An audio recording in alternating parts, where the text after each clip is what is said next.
Nadie sobrevive al Valle de los Hombres sin Cabeza, aunque yo estuve allí. No fue un accidente, fue una selección, y si me estás escuchando es porque el experimento ha comenzado otra vez. Me llamo Elías Paredes, cartógrafo topográfico especializado en entornos extremos y zonas de difícil acceso, y hasta hace 3 meses trabajaba como contratista externo para empresas energéticas y cartografía forestal en América del Norte. Mi trabajo era técnico, sin riesgos, sin secretos. Hasta que otra empresa sin logos me ofreció un contrato con el doble de paga de lo habitual y una cláusula de confidencialidad que me hizo reír por lo absurda que parecía. Solo debía liderar un equipo hacia una zona no cartografiada del Parque Nacional Nahanni, en los territorios del noroeste, Canadá. Un área cerrada al público desde hace décadas por motivos climáticos según el gobierno, pero cuya única forma de acceso era en helicóptero militar y requería un código de desbloqueo. Si te gustan las historias de terror, suscríbete y activa la campana. Comencemos. Fuimos 5 los seleccionados, todos profesionales, sin relación entre nosotros, un geólogo de Calgary, una ingeniera forestal de Quebec, un piloto de drones estadounidense y un paleontólogo retirado que había trabajado en yacimientos fósiles en Siberia. Ninguno tenía idea de por qué había sido elegido, ni cuál era el verdadero propósito de la misión, pero a todos nos dijeron lo mismo: cartografiar y registrar condiciones del terreno para evaluar un futuro corredor energético subterráneo. La historia oficial era absurda, no había conducto que pasara por un parque nacional protegido, no había rutas viables entre los riscos del valle ni justificación técnica para usar a un paleontólogo en un estudio geológico, pero nadie hizo preguntas porque la paga era alta y los plazos eran cortos. El helicóptero nos dejó en una planicie helada, rodeada de formaciones rocosas que no aparecían en los mapas oficiales, con un clima inusualmente cálido para la latitud, como si el lugar generara su propio microclima. Una niebla espesa nos cubría todo el día y el sol apenas alcanzaba a traspasar las copas de los árboles deformes que se inclinaban en dirección contraria al viento. Lo primero que noté fue el silencio, no el de la naturaleza dormida, sino uno profundo, denso, como si el bosque supiera que estábamos allí y esperara nuestro siguiente movimiento. El paleontólogo, un hombre flaco con voz de profesor y manos que temblaban como si llevara años sin dormir bien, fue el primero en mencionar lo que ninguno de nosotros quería oír: que estábamos a menos de 5 kilómetros del Valle de los Hombres sin Cabeza. Una zona real, documentada desde 1908, donde múltiples cuerpos fueron hallados decapitados sin explicación, cazadores, exploradores, equipos de rescate, todos encontrados desmembrados con precisión quirúrgica, como si alguien o algo los hubiera cazado con un patrón repetido durante más de un siglo. Me reí, por los nervios, pero cuando revisé el mapa que nos entregaron noté que la zona marcada como Área Omega no coincidía con ninguna cuadrícula satelital, ni con archivos públicos, ni con estudios previos. Era como si alguien hubiera trazado esa porción del bosque a mano, evitando mostrar lo que realmente había allí. Esa noche, mientras dormíamos en las tiendas, escuché por primera vez los pasos, no de animales, no del viento, sino de algo grande, que caminaba sobre tierra húmeda sin intentar ocultarse, pesadamente, midiendo cada pisada, bordeando el perímetro. Al abrir los ojos en plena oscuridad vi al piloto sentado con los ojos abiertos, sin moverse, sin hablar, respirando como si acabara de correr un maratón, y al mirarme solo dijo una frase que aún hoy escucho cada noche antes de dormir: las copas de los árboles están rotas desde arriba. A la mañana siguiente el estadounidense no hablaba, solo calibraba su equipo con movimientos automáticos mientras el geólogo trataba de encontrar alguna explicación para el calor inusual que parecía irradiar desde el subsuelo, como si una fuente geotérmica gigante estuviera justo bajo nuestros pies, y eso no tenía sentido porque esa zona no tiene actividad volcánica ni fracturas térmicas registradas. La vegetación tampoco cuadraba, el musgo era más espeso de lo normal, las raíces estaban más cerca de la superficie y los árboles, aunque torcidos, no mostraban señales de enfermedad, simplemente parecían haber crecido siguiendo algo invisible, algo que los obligaba a inclinarse hacia una dirección común como si respondieran a una fuerza que no podíamos ver. Así que activamos el primer vuelo del dron para hacer un reconocimiento aéreo y lo que devolvió nos dejó sin palabras. No era el terreno lo que nos impactó sino lo que no estaba allí. La cámara mostraba una planicie boscosa completamente distinta a la que teníamos bajo los pies, como si el dron estuviera sobrevolando otro lugar o como si la imagen estuviera siendo reemplazada en tiempo real por una proyección falsa. Cuando intentamos cruzar coordenadas con nuestros GPS todos marcaron error, no una desviación o pérdida de señal sino una interferencia activa, algo que evitaba que los dispositivos registraran posición, altitud o clima con precisión. Fue la ingeniera quien lo dijo primero, que eso no era natural, que alguien estaba bloqueando la información desde dentro, como si el lugar estuviera diseñado para no ser visto desde fuera. Entonces la niebla se volvió más espesa, no una bruma común sino una pared de vapor cálido que surgía del suelo como si el bosque respirara por los poros de la tierra, nos cubrió en menos de 5 minutos y la visibilidad se redujo a 2 metros, lo justo para ver nuestras propias manos pero no nuestros pies, lo justo para que no notáramos lo que había más allá del siguiente paso. En medio de esa niebla encontramos una zanja, recta, profunda, como un corte a lo largo del suelo hecho por una cuchilla enorme, no natural, no por erosión, no por corrimiento, sino intencionada, de al menos 30 metros de largo y 1 de profundidad, llena de huesos, algunos animales, otros no, lo supe por la forma del fémur, por las costillas, por el tipo de fractura, y entre ellos, medio enterrado en barro negro, el casco de un explorador antiguo con una etiqueta oxidada que aún podía leerse, equipo 11 a 1957. Cuando el paleontólogo lo vio, palideció, dijo que ese número correspondía a una misión minera que había desaparecido sin dejar rastro a mediados del siglo anterior, una expedición cancelada oficialmente por avalanchas, pero aquí no había señales de derrumbe, solo cuerpos desmembrados, enterrados en formación lineal, como si hubieran sido arrastrados y colocados con precisión, como si fueran una ofrenda o una advertencia, aunque en este lugar no hay ritos, no hay templos, solo árboles torcidos y tierra caliente. Entonces lo escuchamos, no un rugido, no un lamento, sino una exhalación profunda que emergía desde el centro del bosque, como si el lugar al fin hubiera notado que estábamos allí. El dron que aún volaba comenzó a emitir imágenes distorsionadas, fragmentadas, imposibles, mostraba formas caminando entre los árboles, figuras bípedas, de gran tamaño, sin ropa, sin herramientas, pero con un patrón de movimiento coordinado, y uno de ellos, solo uno, miró hacia arriba, directo al dron, como si lo escuchara, como si lo sintiera, y luego desapareció del cuadro en un segundo, con una velocidad que el ojo no puede seguir, y el dron perdió el control y cayó. Al revisar el lugar donde cayó no había rastro de él, ni carcasa, ni batería, ni señal, solo ramas rotas desde arriba, no por el impacto, sino como si algo lo hubiera tomado al vuelo.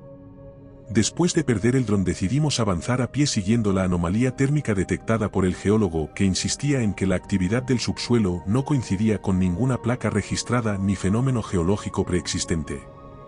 Tras casi 2 horas de caminata entre raíces que parecían moverse levemente al pasar sobre ellas llegamos a una elevación rocosa cubierta de vegetación que sobresalía del bosque como una columna rota. Allí vimos por primera vez las estructuras de piedra, no ruinas ni cuevas ni restos erosionados sino formaciones claramente colocadas con intención, espirales perfectas talladas sobre la roca con precisión milimétrica, sin marcas de herramientas modernas, sin símbolos reconocibles, pero con un patrón repetido que se alineaba con la posición del sol en un punto específico del día, como si marcaran una hora exacta, un momento de acceso o tránsito o cambio. El paleontólogo estaba fascinado, tocaba las paredes con los dedos temblorosos como si reconociera algo que su parte racional no podía aceptar, decía que no eran recientes, que no podían ser indígenas, que tampoco eran humanas, que la forma de las espirales, el ángulo de los cortes, el grosor de las incisiones no correspondía a ninguna cultura conocida de América del Norte. Mientras él tomaba fotos y hacía mediciones, la de Quebec bajó a la base de la formación y encontró una especie de altar natural hecho con piedras encajadas formando una losa lisa en el centro de la cual había un hueco circular del tamaño de un cráneo humano, vacío, rodeado por pequeños fragmentos de hueso que no eran de animal. Entonces todos nos quedamos en silencio porque lo comprendimos al mismo tiempo sin necesidad de decirlo en voz alta, alguien había colocado cabezas humanas allí, no como parte de un rito sino como parte de un sistema, un patrón repetido, una señal que indicaba que lo que habíamos leído en los informes era real, que la decapitación no era un resultado colateral, sino el objetivo. Este relato es similar a los que hay en nuestro libro en Amazon. Si quieres más historias como esta, encuéntralo en la descripción. Mientras analizábamos las piedras notamos algo más, estaban ligeramente calientes, no al tacto común sino con el medidor térmico, como si desde dentro emitieran una temperatura constante apenas superior al entorno, como si bajo esa formación hubiera un canal de calor o algo más vivo, algo que se movía bajo la piedra, algo que generaba un zumbido apenas audible que hacía vibrar las hojas cercanas en una dirección única como si ese punto fuera el centro de un campo sensorial. Entonces escuchamos el primer crujido de ramas secas que no venía de nosotros, ni del viento, ni de algún animal, un crujido lento, largo, deliberado, como un paso de algo muy pesado caminando entre árboles pero sin romperlos, sin pisarlos con furia, solo con precisión, como quien sabe que debe avanzar pero no tiene prisa. Nos quedamos quietos porque no podíamos ver más allá de la espesura pero sabíamos que estaba allí, sabíamos que nos veía, que nos olía, que estaba reconociéndonos como algo diferente a los que vinieron antes, y el de Siberia se puso en pie de golpe y susurró una palabra que no entendí en ese momento, pero que más adelante no pude borrar de mi cabeza: no es una criatura, es un custodio. El crujido desapareció tan rápido como llegó y aunque no lo vimos sabíamos que había algo al otro lado de la maleza porque las hojas dejaron de moverse y el viento dejó de sentirse como si todo el bosque se parara esperando un solo gesto nuestro. Decidimos movernos sin hacer ruido porque el instinto ya nos decía lo que aún no nos atrevíamos a decir con palabras: nos estaban siguiendo, no como presas sino como intrusos, y mientras rodeábamos la formación rocosa en dirección al punto de calor marcado por el de Calgary comenzamos a notar que el terreno cambiaba, el suelo se volvía más blando, cubierto por una capa negra que parecía ceniza húmeda pero que no olía a quemado sino a algo antiguo, como hueso molido y fermentado. Entonces el GPS portátil volvió a activarse por un instante, solo un parpadeo en el que mostró una palabra en lugar de coordenadas, el símbolo omega, y luego se apagó por completo como si algo lo hubiera quemado desde dentro.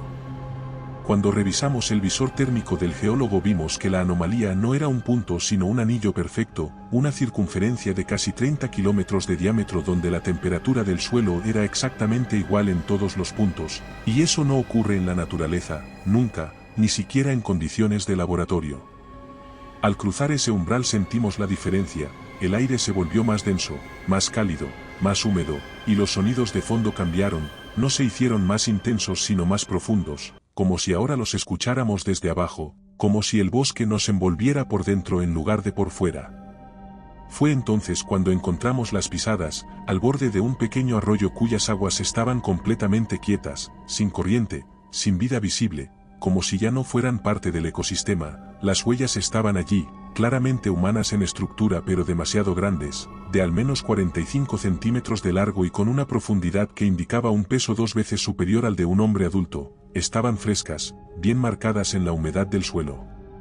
Se dirigían hacia el norte, en línea recta, atravesando el bosque sin importar árboles ni piedras ni laderas, como si nada pudiera interrumpir su trayecto, como si el bosque supiera que debía apartarse cuando esas figuras caminaban. Entonces vimos algo aún más inquietante: las huellas no estaban solas, había otra fila paralela, ligeramente más pequeña, como si fueran dos caminando al mismo tiempo, en formación, con intención, y cuando el paleontólogo las observó de cerca, notó algo que ninguno de nosotros entendió hasta que lo explicó: las huellas no eran planas, tenían un leve patrón en la base, una estructura similar a la de los primates, pero con presión marcada en el metatarso y el talón como en los humanos bípedos, y eso no existe en la fauna actual, porque ningún primate camina así por largas distancias, ni deja huellas simétricas con tanto peso, a menos que no sea un animal, a menos que sea una especie homínida no registrada, algo entre el hombre y el simio, algo que haya evolucionado en aislamiento durante miles de años en un ecosistema oculto, algo que no nos reconoce como iguales. Mientras discutíamos eso, vimos un árbol, uno solo, más adelante, con su corteza totalmente pelada en espiral, como si algo lo hubiera girado con fuerza desde la base y arrancado su piel hasta la mitad, dejando en la madera marcas de garras paralelas, no 5 como un oso, no 4 como un lince, sino 3, profundamente incrustadas, marcando un patrón ascendente, como si fuera una firma, una advertencia, una frontera que habíamos cruzado sin permiso, y justo en ese momento, el bosque volvió a hacer ruido, no animales, ni viento, sino madera rompiéndose desde arriba. Subimos por una ladera cubierta de vegetación, que parecía no haber sido tocada por el ser humano en siglos, pero lo más extraño era que nuestros pasos no producían sonido, ni el roce de las ramas, ni la presión sobre las hojas, ni siquiera el crujido de nuestros propios equipos contra las mochilas. Todo estaba en silencio absoluto, como si la materia vegetal absorbiera el ruido, como si el bosque no quisiera delatarnos pero tampoco permitir que nadie nos oyera. Lo más inquietante era que los árboles parecían inmóviles en exceso, no se movían con el viento, no reaccionaban al contacto y sus ramas se estiraban hacia arriba en ángulos imposibles como si buscaran algo en el cielo, o como si huyeran de algo en el suelo. Mientras subíamos sentimos la presión atmosférica cambiar de golpe como si pasáramos de un entorno exterior a uno cerrado, como si hubiéramos entrado en una cúpula que nos apretaba los pulmones sin reducir el oxígeno. Al alcanzar la cima vimos algo imposible, un claro natural perfectamente circular, rodeado por árboles que crecían hacia afuera como si algo en el centro los rechazara físicamente, como si incluso la vegetación se negara a acercarse al núcleo de aquel espacio, y en el centro de ese círculo había una elevación cubierta de musgo, con una forma inquietantemente simétrica. No era una roca, no era tierra apilada, era una estructura cubierta deliberadamente como para esconder su geometría. Gracias a nuestros miembros podemos seguir contando estas historias. ¿Quieres apoyar el canal? Encuentra cómo hacerlo en la descripción. El geólogo se acercó para raspar una parte del musgo y al hacerlo reveló una superficie lisa de piedra pulida con un ángulo de corte que no podía ser natural, y mientras todos nos acercábamos lentamente, el piloto dijo que iba a rodear la elevación para tomar fotos desde otro ángulo. Eso fue lo último que escuchamos de él. No hubo grito, no hubo lucha, no hubo señal de ataque. Simplemente no volvió. Al otro lado de la radio no contestó. Cuando dimos la vuelta con rapidez encontramos su cámara caída en el suelo, con la cinta arrancada y su mochila abierta como si alguien la hubiera revisado y colocado con cuidado junto a una marca en el suelo, una huella, no de pisada, sino de algo que se había arrastrado con fuerza, dejando un surco profundo como si una criatura hubiera descendido del árbol y se hubiera llevado algo entre los brazos sin usar las piernas. Al mirar hacia arriba comprendimos lo que había dicho la noche anterior. Las copas de los árboles estaban rotas desde arriba, ramas partidas hacia abajo como si algo las usara como rutas, plataformas o nidos. Los sensores térmicos del de Calgary comenzaron a pitar de forma errática, marcando movimiento vertical, no horizontal, no a nuestro alrededor, sino por encima nuestro, como si nos rodearan desde el aire, no volando sino desplazándose entre los árboles. En ese momento todos retrocedimos sin coordinarnos. Sabíamos que ese lugar no era para estar de allí mucho tiempo, que ese círculo en el bosque no era un claro, sino una zona de entrada, un sitio donde lo que vive entre los árboles decide si mirarte o cogerte. Mientras descendíamos de nuevo por la ladera, sentí una vibración bajo mis botas, un zumbido corto y cíclico. No era tectónico, ni de maquinaria, ni animal. Era un sonido de eco repetido artificialmente, una llamada que no venía de una sola criatura, sino de varias respondiéndose entre sí. La noche cayó sin transición como si alguien hubiera girado el interruptor del cielo, y a pesar del cansancio nadie quiso dormir. Comenzamos a caminar, hablando de cosas que no servían como distracción, sino como ruido, porque en el silencio escuchábamos demasiado. En esa vigilancia compartida, descubrimos una cabaña a unos 200 metros de nuestro último campamento, una estructura de madera oscura, semi hundida entre árboles y maleza, cubierta de moho, con ventanas rotas y una puerta abierta como si alguien la hubiera dejado así a propósito. Dentro no había muebles, ni camas, ni herramientas, solo papeles amarillentos desparramados por el suelo, todos escritos a mano, con una letra minúscula, que a veces parecía temblar, y entre ellos recortes de periódicos, muchos fechados entre 1924 y 1971, todos relatando desapariciones en la región. Todos coincidían en cuerpos encontrados decapitados, en zonas remotas de Nahanni, sin signos de ataque animal, sin rastro de violencia, simplemente cuerpos desmembrados, con una precisión que ningún depredador puede ejecutar. Había fotos borrosas en blanco y negro de huesos limpiamente cortados por debajo del atlas, sin daño en el esternón, sin marcas de dientes, sin desgarros, sin lucha, como si las cabezas hubieran sido extraídas con herramientas, o como si quien lo hiciera supiera exactamente dónde cortar para que todo lo demás siguiera intacto. Entonces uno de los recortes nos dejó helados. Era reciente, fechado hacía apenas 6 meses, publicado en un pequeño diario local, que decía que un grupo de excursionistas había desaparecido, al desviarse de una ruta prohibida, y que sus cuerpos fueron encontrados sin cabeza, flotando en un arroyo. La noticia fue retractada 2 días después, alegando error de identificación. El artículo estaba tachado con marcador negro y escrito sobre él con otra letra decía: siguen aquí, solo que ahora lo hacen más rápido.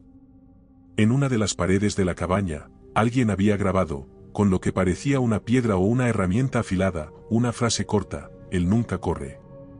Entonces fuera oímos un golpe seco como un tronco cayendo, pero no había viento, y no había árboles rotos. Al salir vimos al geólogo tirado en el suelo, con el rostro cubierto de rojo, pero vivo, respiraba agitado, y en su mano sostenía un machete, con el que había intentado defenderse, pero lo que nos puso mal cuerpo fue lo que dijo entre sollozos: no vio un animal, ni una sombra, solo una figura alta, de piel gris rugosa, que caminó hacia él, con una tranquilidad monstruosa, y que levantó un brazo inmenso para atraparlo, sin correr, sin ruido, sin rabia, y lo único que le salvó fue tropezar con una raíz y rodar cuesta abajo. A la mañana siguiente el geólogo solo repetía que no era un oso, ni un hombre, que lo vio de frente y que su piel, no era piel, sino corteza húmeda como piedra mojada, como si hubiera salido de la tierra, y no del bosque. Cuando volvió a cerrar los ojos lo dejamos descansar, mientras, la ingeniera rastreaba las huellas de la figura que lo atacó y no encontró nada en el suelo, solo un tramo de lodo perfectamente seco, en el que no había huella alguna, como si lo que lo persiguió nunca hubiera tocado el suelo, o como si el bosque lo hubiera borrado al instante, como si el entorno protegiera su paso. Al continuar avanzando en dirección al flujo térmico, detectamos una abertura entre las rocas, al fondo de una grieta, un espacio que a simple vista parecía una cueva de deshielo, pero cuyas paredes eran demasiado lisas, y cuya entrada tenía una forma redondeada tan precisa, que parecía cortada con maquinaria. Al acercarnos sentimos el cambio de inmediato, la temperatura bajó, el sonido desapareció por completo, y el olor del interior no era a tierra, ni humedad, sino un olor metálico. El paleontólogo dijo que lo habíamos encontrado, que esa estructura no era natural, ni obra humana reciente, que estábamos frente a un punto de entrada enterrado y olvidado por siglos. Descendimos por la galería, con las linternas vibrando en nuestras manos, por una interferencia, que no era eléctrica, sino acústica, como si el aire emitiera ondas de presión. Cada paso hacía que el suelo crujiera como hueso seco, aunque no había tierra, solo piedra tallada en ángulos suaves, que no se correspondían con formaciones naturales. Si te gusta este relato, en nuestro libro encontrarás muchas más historias como esta. En el fondo del pasaje se abría una cámara ovalada, cuyas paredes estaban cubiertas de restos humanos organizados, no al azar, no como una fosa común, sino como un archivo visual, una biblioteca hecha con costillas incrustadas en espirales y cráneos colocados en columnas, por tamaño y tipo. El de Siberia empezó a caminar entre ellos, murmurando fechas y características, diciendo que algunos eran de hace más de 1000 años, pero otros de hace menos de 30, incluso algunos con restos de prótesis dentales modernas, y lo más inquietante fue que todos, sin excepción, estaban sin mandíbula inferior, como si fuera la única parte que no mereciera conservarse. Al fondo de la cámara, había una pared curva, con símbolos grabados en el hueso, tallado directamente sobre costillas, que habían sido blanqueadas por calor repetitivo, y esos símbolos formaban patrones reconocibles como coordenadas secuenciales, marcas de tiempo, incluso representaciones de fases lunares, alineadas con un calendario astronómico antiguo, que no coincidía con ninguno conocido. Entonces la de Quebec dijo, que eso no era lenguaje humano, ni escritura ritual, ni arte rupestre, sino un sistema de anotación, una forma de documentar, sin papel, sin piedra, solo con lo que ellos podían extraer de sus víctimas. Al tocar uno de los cráneos, el paleontólogo activó un mecanismo oculto, que reveló una segunda cámara, aún más baja, con una pendiente descendente en espiral, donde los huesos ya no eran decoración, sino parte estructural del pasillo, formando muros completos, y arcos reforzados por vértebras unidas con resina natural, que olía a resina de árbol quemada mezclada con grasa animal. Al llegar al centro de esa espiral encontramos una losa de piedra más oscura, más lisa, más nueva, donde había un solo objeto colocado cuidadosamente, un fragmento de una mandíbula humana, aún cubierta de carne parcialmente seca, con un número grabado en el hueso, con un patrón de dentado que solo podía hacerse con un aparato de corte rotativo, algo que requiere tecnología moderna, algo que no debería existir en una criatura prehumana. Al revisar la numeración el geólogo dijo, que era el mismo código que llevaban nuestras identificaciones médicas, asignadas por la empresa al inicio de la expedición, y en ese momento comprendimos que esto no era una emboscada al azar, que nos habían buscado y que toda nuestra ruta, desde el punto de llegada, hasta esta cámara, fue trazada para que pasáramos por cada etapa como si estuviéramos siendo elegidos por un organismo que no solo nos cazaba, sino que nos clasificaba.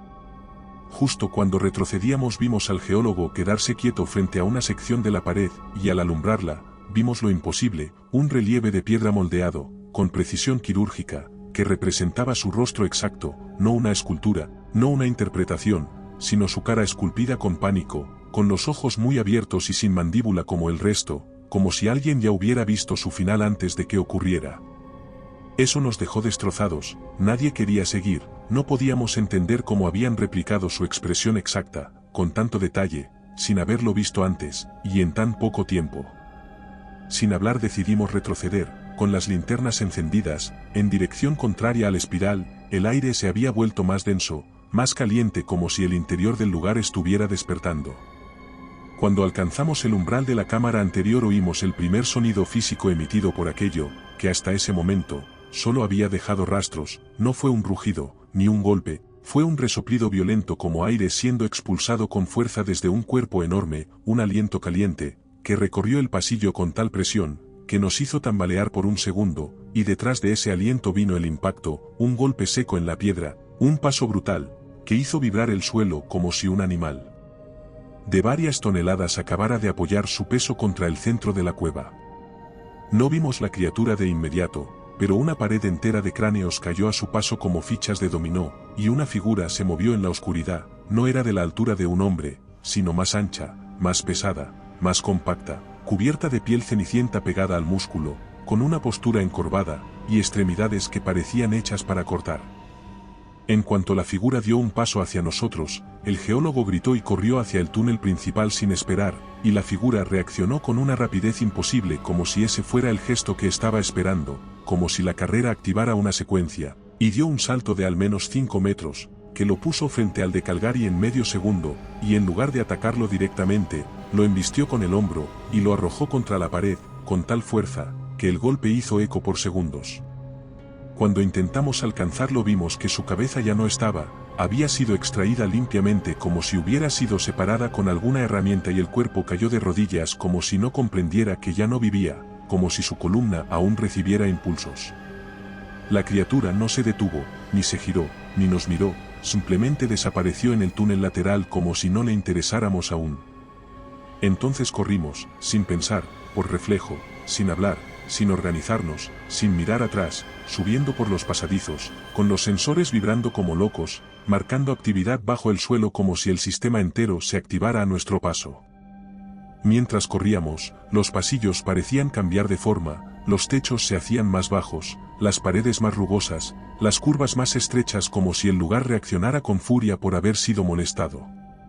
El paleontólogo cayó, tropezó con una raíz salida del suelo, que antes no estaba, y gritó, pero no por dolor, sino por lo que vio desde el suelo. Un ojo, un solo ojo brillaba reflejado en la roca, a pocos centímetros de su cara, observándolo sin parpadear, un ojo húmedo y oscuro, no humano, no animal.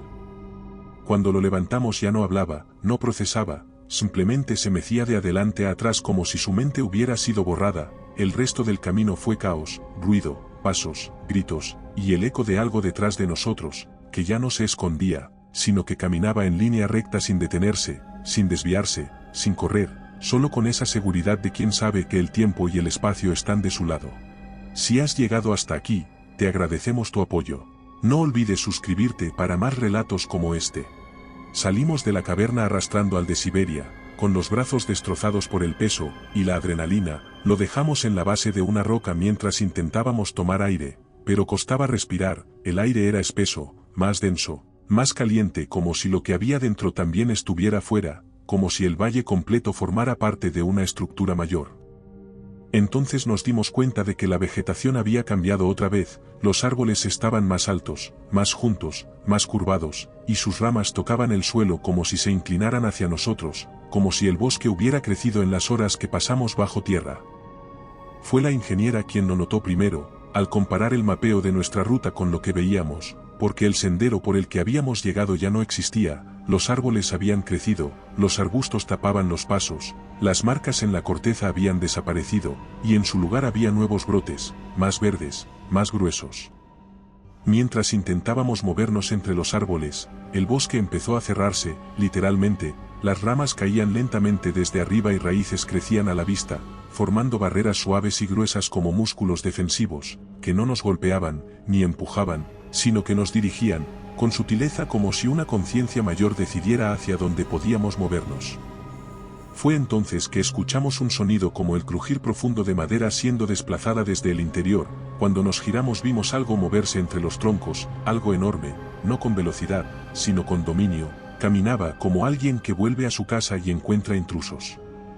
A pesar del miedo y que nos temblaba el pulso, la de Quebec sacó su radio y transmitió una señal corta a la base, la única frase que tuvimos tiempo de enviar: no es un ser, es el sistema entero. La respuesta no llegó. Supimos entonces que nadie nos estaba escuchando, o que quien recibía esa señal ya sabía lo que estábamos viendo y decidió no responder. Cuando ella trató de trepar a una elevación para buscar altura, la raíz de un árbol se alzó desde el suelo como una trampa. Para detenerla, la sujetó de la pierna y la empujó suavemente contra el tronco, donde otras ramas bajaron como dedos inmensos, y la inmovilizaron sin herirla, solo conteniéndola, y cuando la soltaron ella ya no intentó correr ni gritar, solo se quedó de rodillas mirando el cielo en estado de shock. Después de eso entendimos que correr no servía de nada. Seguimos avanzando sin rumbo, por los pasajes que el valle nos permitía cruzar, caminando sobre hojas que parecían haber caído minutos antes de que pasáramos, árboles que se abrían solo unos segundos como si respondieran a una ruta ya trazada para nosotros, como si estuviéramos caminando por dentro de un diseño biológico del que no entendíamos las normas. Entonces llegamos a una hondonada, entre dos colinas, donde las raíces formaban una especie de pasadizo en espiral descendente, y la curiosidad pudo más que el agotamiento, porque lo que había allí no era bosque, ni piedra, era algo más profundo, más estructurado, más seco al tacto, como si hubiéramos cruzado una capa de tiempo diferente, y en el fondo de esa espiral vimos cámaras abiertas en la tierra como nidos abandonados, pero dentro no había insectos, ni huesos, ni animales, sino esqueletos. Erguidos en posición fetal, todos del mismo tamaño, todos con cráneos de gran volumen, y mandíbulas reducidas, con cavidades oculares enormes, y vértebras más cortas que las humanas, como si fueran versiones anteriores a nosotros, o ramas paralelas de la misma evolución. El de Siberia al verlos simplemente cayó de rodillas, diciendo palabras en latín que no había usado antes, escribiéndolas en el suelo con una piedra: hominum exiliados, exiliados humanos, los que no siguieron el camino de nuestra especie, los que fueron apartados por razones biológicas, por no adaptarse, por resistirse, o por ser demasiado eficientes. Y cuando revisó los cráneos confirmó lo que temía: la base craneal no permitía un habla compleja, pero sí una capacidad olfativa y auditiva superior. Su canal vertebral era más ancho, permitiendo más velocidad en la transmisión nerviosa, y el desgaste óseo en las extremidades sugería una vida entera dedicada a la caza sin herramientas, a la adaptación total al entorno, sin necesidad de fuego, ni lenguaje, ni sociedad, y entendimos que lo que nos acechaba no era un monstruo, ni una anomalía, sino un pariente perdido que nunca desapareció, sino que fue empujado hacia lo profundo, hacia lo invisible, hacia lo que nadie quiso seguir. Excavando. Estas criaturas no eran salvajes, ni primitivas, eran descendientes de un linaje descartado por la historia, y conservado por el aislamiento, y al fondo de esa cámara biológica vimos algo que ya no era osamenta, sino estructura viva, una forma aún húmeda de un cuerpo en formación, cubierto por membranas, que vibraban como una crisálida a punto de abrirse, y no supimos si era un embrión, o una réplica, o una hibernación, o algo más, pero su tamaño era mayor a cualquier otro cuerpo visto hasta entonces. Al acercarnos sentimos un calor más intenso que en el resto del valle, como si el organismo completo protegiera ese punto, como si todo lo que había ocurrido desde que llegamos hubiera sido para mantenernos en movimiento hasta ese lugar, como si el sistema nos hubiera conducido paso a paso para presentarnos lo que dormía. Si te está gustando este relato, suscríbete, y recuerda que comentando nos ayudas a llegar a más gente. Siempre os leemos a todos. Si no sabes qué comentar, siempre puedes poner misterioso en los comentarios. Fue entonces cuando vimos la primera trampa, no hecha de ramas, ni piedras, sino por tensión vegetal, una raíz estirada entre dos árboles, colocada exactamente a la altura de una espinilla, y el paleontólogo no la vio, cayó de frente, con un golpe sordo, y antes de que pudiéramos levantarlo, una figura emergió de la maleza simplemente caminando rápido como si ya supiera cuánto tardaríamos en reaccionar. Lo tomó del tobillo, con una mano tan ancha como su pierna entera, lo arrastró hacia atrás, con tal fuerza que sus uñas dejaron surcos en la tierra, y la criatura lo sujetó por el pecho, lo dejó vivo, solo lo inmovilizó con una rodilla en el torso, y colocó una garra contra su cuello, sin cortar como si midiera la presión exacta que podía ejercer sin acabar con él, y por un segundo creímos que lo iba a soltar, pero entonces la criatura giró la cabeza hacia nosotros, no tenía rostro en el sentido humano, solo una protuberancia ósea recubierta de piel, sin ojos visibles, sin boca, pero sus movimientos eran conscientes como si nos reconociera como grupo. En lugar de atacarnos, levantó al paleontólogo como si fuera un animal atrapado, y lo llevó colgado del brazo hacia la ladera del bosque y desapareció entre los troncos, con una naturalidad que no era salvaje, era metódica, y cuando intentamos seguirlos, el bosque no nos dejó, las ramas bajaron como brazos, las raíces se elevaron como costillas, y los árboles se inclinaron físicamente hacia el camino bloqueándolo, con un movimiento tan coordinado que era imposible negarlo, era respuesta biológica de una red que sabía a dónde no queríamos que fuéramos. Entonces comprendimos que no estábamos en un bosque, sino en una zona de caza delimitada y activa, y que ellos ya no estaban seleccionando al azar, estaban clasificando por comportamiento y utilidad, y que cada uno de nosotros estaba siendo evaluado por patrones de resistencia, lenguaje, estrategia y emocionalidad, porque no éramos alimento, sino material. Mientras dábamos media vuelta buscando una vía alternativa, vimos otra figura en lo alto de una roca, no era la misma, era más grande, más erguida, su piel más clara, y su cráneo más pronunciado, y llevaba colgado al cuello un collar de vértebras humanas ensartadas por orden de tamaño. Cuando logramos salir de la zona de caza, tuvimos que atravesar un barranco lleno de raíces rotas y agua estancada, que olía a carne descompuesta, y en el borde más alto encontramos lo que parecía un poste oxidado, semienterrado entre maleza, con una antena fracturada, y un panel solar cubierto de barro, pero aún parpadeando con luz roja como si llevara años intentando transmitir una señal sin que nadie respondiera. La ingeniera se acercó y logró conectar su radio portátil al módulo, entonces escuchamos lo imposible, una frecuencia abierta, una transmisión aún activa que emitía una señal automatizada en inglés y francés, repitiendo una advertencia que decía que el área Omega debía mantenerse sellada bajo protocolo de nivel 3, y que cualquier equipo presente debía ser considerado material perdido, y no apto para extracción, y entonces lo comprendimos, formábamos parte de una operación deliberada de observación en campo, para evaluar la actividad del sistema biológico activo en Naanni, y al revisar las configuraciones del módulo ella encontró un nombre encriptado en el firmware, una entidad que no figuraba en ningún registro civil, ni estatal, algo llamado Red Dormant, con enlaces a bases de datos militares, y protocolos biomédicos experimentales.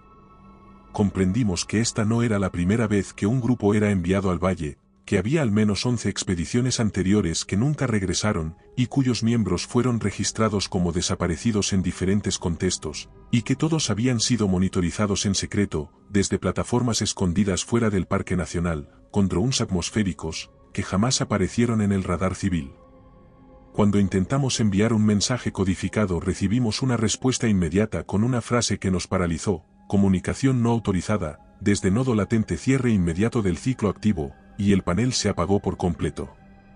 Entonces se encendió una pantalla secundaria, mostrando un mapa del área, donde aparecíamos marcados como puntos rojos en movimiento, con etiquetas asignadas con nuestros nombres y comportamientos observados, incluso frases que habíamos dicho en voz baja, incluso momentos en los que pensábamos estar solos. Allí supimos que no solo el bosque nos había estado escuchando, sino también ellos, los que nos enviaron, sabiendo exactamente lo que íbamos a encontrar, sabiendo que tal vez no volveríamos, y aún así decidiendo observar desde afuera sin intervenir. Cuando la de Quebec gritó que debíamos destruir la antena antes de que usaran los datos para repetir el experimento, en otro lado el bosque volvió a crujir como si respondiera con dolor, como si supiera que estábamos a punto de cortar uno de sus nervios. Al dar el primer golpe con una piedra contra el módulo, la vegetación alrededor se tensó, y vimos a lo lejos una figura salir desde una grieta en la tierra arrastrándose con los brazos en movimiento lateral, su piel era negra y húmeda y su espalda estaba cubierta de placas óseas brillantes que reflejaban la luz de la antena. No se acercó directamente, solo se detuvo frente a nosotros. Su tamaño era distinto al de los otros, no solo por la musculatura o la postura, sino por su presencia. Comprendimos que no era uno más, era el alfa, el primero, el que decide quién permanece y quién desaparece, y entonces dio un paso hacia mí, y en ese instante no sentí miedo. Cuando se detuvo, levantó su mano, La alzó despacio con la palma hacia arriba, mostrando una estructura ósea reforzada, una red de cicatrices que no parecían heridas, sino fragmentos de otros tejidos integrados como injertos, como historia viva, y me di cuenta de que ese ser era una enciclopedia andante de todos los que habían sido tomados antes de nosotros, no una criatura primitiva, sino una entidad que se construía con cada contacto, con cada cuerpo, con cada mente. Su cabeza era grande, no desproporcionada, pero sí poderosa por lo que contenía, y cuando bajó la mano lentamente sin tocarme, retrocedió y se giró de espaldas como si la evaluación hubiera terminado y hubiera tomado una decisión. Caminó sin prisa entre los árboles que se abrían a su paso como si la tierra misma entendiera su jerarquía, y al hacerlo los otros lo siguieron, todos los que se escondían entre los troncos, todas las figuras cubiertas de barro y hojas que nos habían cercado. Desaparecieron detrás de él, en fila, en calma, en un orden casi ritual. Cuando el valle volvió a callarse no sentimos alivio, sino una certeza devastadora. Nos habían perdonado no porque fuéramos fuertes, ni porque fuéramos dignos, sino porque él había encontrado lo que buscaba en mí y ya no necesitaba nada más. La ingeniera me entregó lo último que quedaba del equipo, una linterna térmica, una botella medio llena, y me dijo que si alguno podía salir era yo, no porque supiera más, no porque fuera más fuerte, sino porque el alfa me había dejado salir por una razón que ella no quería saber. Cuando intenté convencerla de venir conmigo, solo respondió que alguien debía quedarse para ver cómo terminaba, que no podía seguir corriendo si no sabía que había despertado. Comencé a caminar, sin dirección, solo guiado por los patrones de los árboles, por las zonas donde la vegetación parecía menos densa. Tras varias horas, vi una elevación. Al llegar a la cima vi por fin un resplandor blanco, una línea de nieve inmaculada que marcaba el borde del parque, el mismo punto por el que habíamos entrado días atrás. Corrí, sin pensar, sin mirar atrás, crucé el borde de la nieve, sentí el frío y caí. Fue allí donde me encontraron, o donde decidieron dejarse ver. No eran rescatistas, ni militares, ni personal médico, eran hombres con trajes negros, con armas. Me envolvieron en una manta térmica, me sedaron con una inyección. Desperté en una habitación blanca, sin ventanas, con una cama metálica anclada al suelo, con sensores adheridos a mis sienes y muñecas, y una luz que nunca se apagaba, ni cambiaba de intensidad, como si ya no necesitara saber si era de día o de noche. Las primeras horas, o días, o semanas, fueron interrogatorios, preguntas grabadas que se repetían desde un altavoz oculto, siempre las mismas, con ligeras variaciones de tiempo, tono, o redacción, y yo no respondía al principio, no porque no quisiera, sino porque sabía que lo que dijera no sería escrito, ni compartido, ni investigado, sería sellado, borrado, disfrazado bajo un nuevo nombre en un nuevo archivo que nunca sería abierto. Cuando empecé a hablar lo hice con frases cortas, exactas, medidas, porque quería que supieran que yo sabía lo que estaban haciendo. Un día dejaron de preguntarme, en su lugar me dieron una hoja en blanco, una pluma y me dijeron que podía escribir lo que quisiera sin límites.